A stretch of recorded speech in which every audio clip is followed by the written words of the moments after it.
Every single one of the 5 heroes is getting a skin this February, and we're getting another legendary scenery on top of that. This is going to be an expensive month. The very first skin we're getting is the Snake Warden, which is going to be the gold pass skin for the February season. All of these skins are Lunar New Year themed. Now I know this says LNY25 Warden, which stands for Lunar New Year Warden, but these skins will be called the Snake skins. And the reason for that is because it is the year of the snake, specifically the year of the wood snake. And of course the gold pass, as always, costs $6.99 USD, and it starts on the first of the month and goes through the entire month. And look, we've got a new gold pass icon too. If you're buying the gold pass or any of the skins this month, please remember to use code Seth before buying anything, or at least use someone's creator code because it doesn't cost you anything, but it helps support us creators. The Warden has a pet snake in this animation, and it's very funny because he throws up that little ball that he was planning to eat, but the snake swoops in and grabs it instead of him. But apparently he still had some left in his jar. That's a really funny animation. I love how they're getting creative with the way the pets interact with the Warden. Hopefully this continues as they make more Warden skins. But this skin overall, I like the design of. It's one of the more simple skins, and I would say the least Chinese looking skin. You're gonna see later the other skins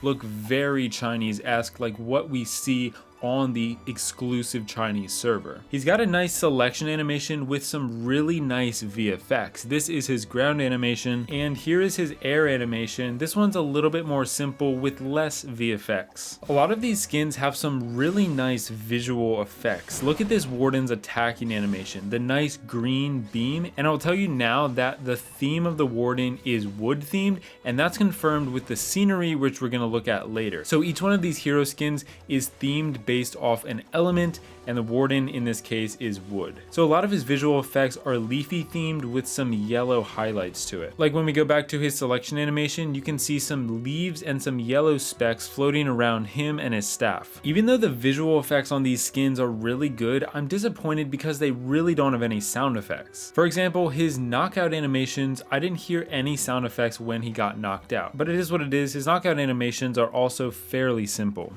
He's really solid for a gold pass skin, and the second skin that we're going to be getting this season is the Snake Champion. The Snake Champion is coming out on February 6th, and as a legendary skin, she's going to cost $9.99 USD. The theme of this one is fire, and I love the color scheme of this skin. Red on black or orange and black always looks so good. She's got the fire snake on the end of her staff. Her cloak looks like fiery snake scales, and the rest of her is just this dark theme with some red accents on her pants and her belt and the ribbon around her hat. This skin is definitely my favorite because it is the best looking skin in my opinion. She has a really elaborate pose animation. She throws her hat, it spins around her a few times, and then she catches it again and puts it on her head. Not a lot of VFX in that one, but the animation does look really good. Speaking of VFX, these ones don't have any big deployment visual effects, but I love the attacking effect when she throws that fiery snake staff, and when she hits a building, there's a bit of a spark and pop of color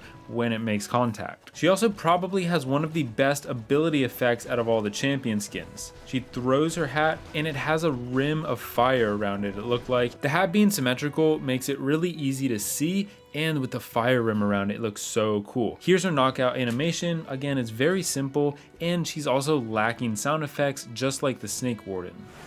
After the Snake Champion on February 6th, for the first time ever, we are getting a Minion Prince skin. The Snake Prince is the very first skin that he gets. It's coming out on February 9th, and it's going to cost $9.99 USD. The Warden's theme was wood, the Champion's theme was fire, and the Prince's theme is earth. Again, I'm gonna show you the proof of that when we look at the scenery later, but this one looks so good. Now, I'm not 100% sure what it's supposed to be, but I really like the design. It also kind of reminds me of that beast from Tinkerbell. But anyway, the wings almost look like the lava loon wings. He's got the teal/green snake in his hand. His body looks like it's made of stones. The almost feather-like cape that he has looks really nice, and the orange is a nice accent color that also matches his belt. His flying animation looks really clean. For some reason, those wings just look so good good on him. He has a pretty basic but a long pose animation. He raises his staff up for a while, looks around, and there's some green glowing effects around him.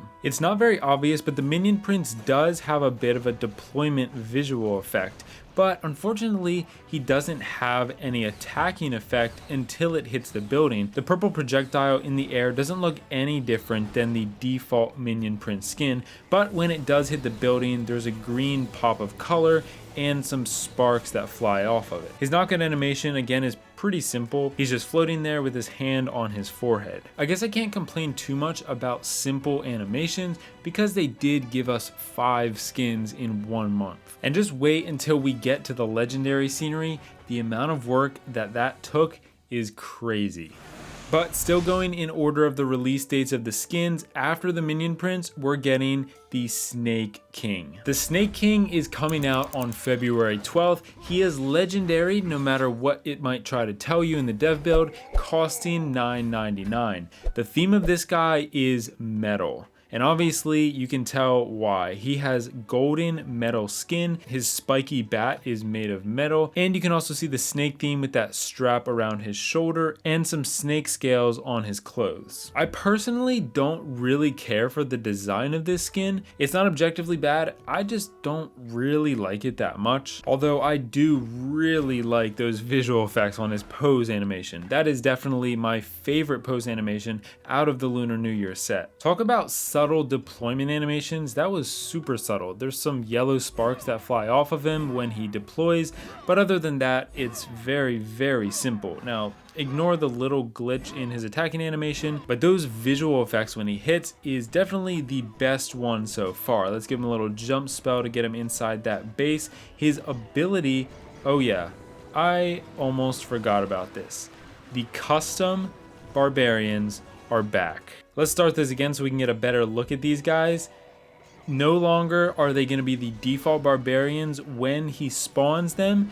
They have a custom skin, and while it's kind of hard to tell what they are, they do look like miniature versions of him. They have the same kind of hat on top of their head. They've got some similar color to him with the dark clothes and the red belt. I don't know exactly why they decided that now is the time to bring them back. Maybe it's because of the buff that the barbarian puppet just got, but they're back and they're gonna be on the queen too, which we're gonna look at in just a second. No sound effect on the knockout animation, and well, it's just very, very simple. Sitting on the ground with his hand on his head. If anyone was curious about the resting animations of all the heroes, here they are. I didn't feel like it was worth showing them for very long because they are all very simple. I do kind of like this one, how he's resting his head on his sword, but very simple.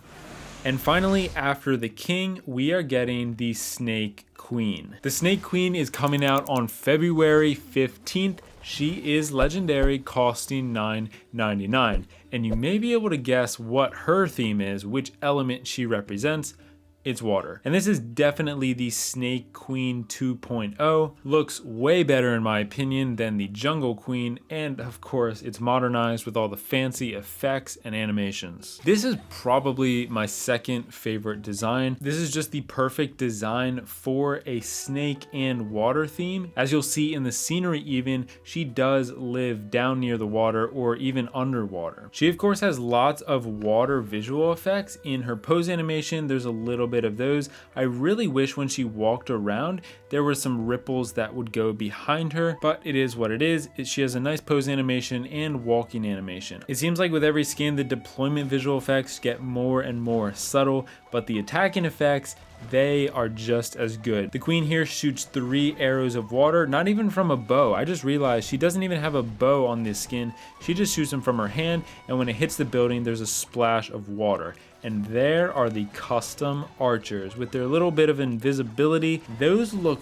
really clean, much better than the king's barbarians in my opinion. These ones are miniature snakes, and it looks like they do have bows. Unlike the queen herself, these girls have to have little bows. They've got the black hair to match the queen and the white and light blue clothing to match her. Definitely my second favorite skin after the royal champion. Her knockout again, very subtle. Basically nothing has changed. She's just bowing down instead of standing up. So those are the 4 legendary skins and the 1 gold pass skin that we're going to be getting this month. Unfortunately, there's not going to be like a bundle or anything to buy these skins in, so you're going to have to buy each of these individually. But if you do it on the Supercell store, you're going to get some points to earn extra little rewards, and you'll get ID points for the Supercell ID website. On the Supercell ID website, you can save up for exclusive cosmetics, and you can also buy some magic items and stuff. The hero skins are going to be spaced out throughout the month, but at the very beginning of the month, I didn't put this in chronological order because I wanted to save the scenery for the end. On February 3rd, we're going to get a legendary scenery, and it's going to cost $32.99 USD. That is the standard price for legendary sceneries. Now I'm zooming out here, and I've just hit the end of it. I can't zoom out anymore. And you might think, that's a pretty small scenery. But wait, that's exactly what I thought. And then I started scrolling up, and I hit the top, and then I started scrolling down. And this one just keeps going and going and going. And there's the bottom. It is massive, but on the surface, when you first zoom out, it doesn't seem to be that big because you can't zoom out that far. But look at how far I'm zooming in to see all the little details.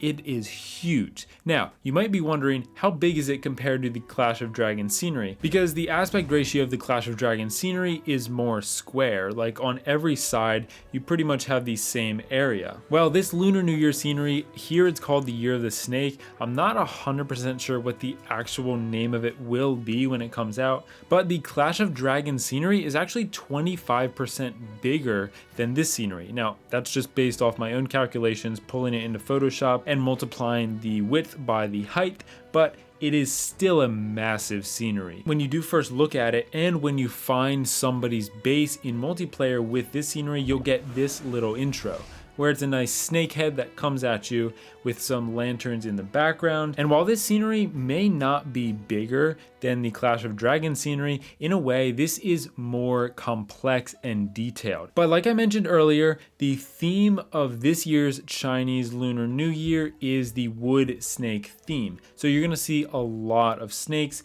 and a lot of wooden snakes. Now, you may also remember from the Clash of Dragons scenery that there are heroes scattered around this scenery with little videos that you can watch if you click that symbol above their head. So here's the first hero, which is the Snake Champion. And if you click that, you're gonna get a little video. Remember, she is fire themed. Now I'm gonna let you watch all these videos in just a second, but I'm just gonna show you each of the individual heroes, and then I'll have all of these on the screen at the same time because these are really long videos and I'm not gonna try to break down every single one. So there's the Minion Prince there, right below the Royal Champion, and then we move down just past the village to this metal snake down here, and we see the king. If we zoom out a little bit and move down further, we see a little house right on the edge of the cliff with blue roofs, and there is the Warden. Now remember, there are 5 heroes because now we have the Minion Prince, so if you go all the way down almost to the bottom,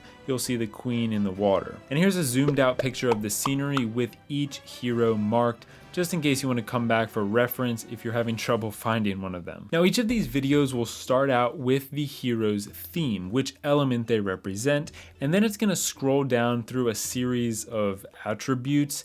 I am not going to try to explain exactly what's going on because I don't 100% understand it. A lot of it might be left up for interpretation, but it's got some nice little videos and lessons that it looks like it's trying to teach you. And these videos are really long, like especially compared to the Clash of Dragons scenery videos. And that's another reason why, even though this scenery is a little bit smaller, there is so much more detail and time put into this.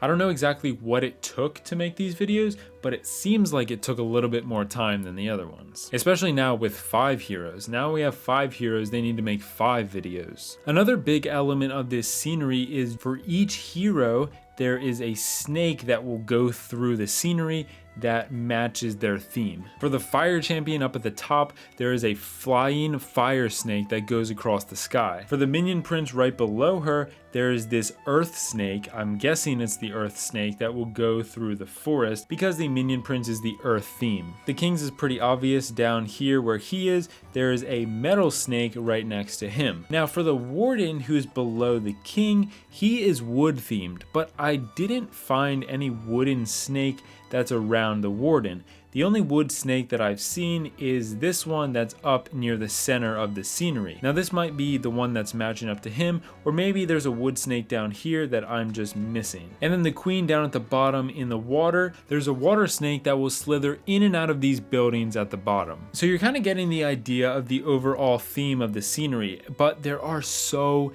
many details, and I'm not going to be able to even get close to covering all of them, and I also doubt that you would want to watch an exhaustive video of every detail of a legendary scenery, so I'm just going to point out to you some of my favorite details. Over on the top right, where this bowl of gold is sitting under the wood snake, a goblin will pop up once in a while and start stealing all the gold. Now a crazy detail that I noticed, which is so cool, are these lanterns flying through the air. And it's not the lanterns that are the cool detail, but you might be wondering where the lanterns are coming from. And typically I would assume that they're just kind of appearing out of nowhere based on other sceneries. But if you look along the walls and pretty much everywhere on the scenery, you'll see these barbarians and archers that are just staring up at the sky next to a pile of lanterns. And once in a while, they lift one out of the pile and let it go into the air. And that is where every single one of these lanterns is coming from, except these big ones. I don't know where they're coming from, but the little ones, they are coming from all these barbarians and archers that are letting them go. And they're not just along these walls around the scenery, they're all around up in these buildings, on these cliffs. There's one lone barbarian over here stranded on this wall because it's broken on both sides. They're way down at the bottom here with their lanterns. They are everywhere around the scenery, and that is where all these little lanterns come from. Lower down in the scenery, where we see this green snake and this building lit up, on the steps right here is a sensei who's training his student to balance cups of tea on his head and on his shoulders, and once in a while you'll see him pour more tea into the cup. The final detail is down at the bottom, where the moon is reflecting off the water, and that's just crazy because if you remember where the moon is, it's all the way up at the top right. So you can see how this entire scenery fits together from top to bottom. But that does bring me to the problem that I see with this scenery. The vertical panoramic view of this scenery, the way it's laid out, it doesn't quite work. And I don't know how to describe why, but it doesn't look quite right. When I show you this completely zoomed out screenshot of the scenery, you can kind of see what I mean. Where the perspective doesn't really work and the 3D part of it doesn't look quite right. It's just a challenge of trying to put something three-dimensional on a 2D screen where you gotta scroll up and down to see everything. Now I said it is a problem, but it also is kind of okay. Because most of the time you're not gonna be zoomed out looking at the scenery as a whole.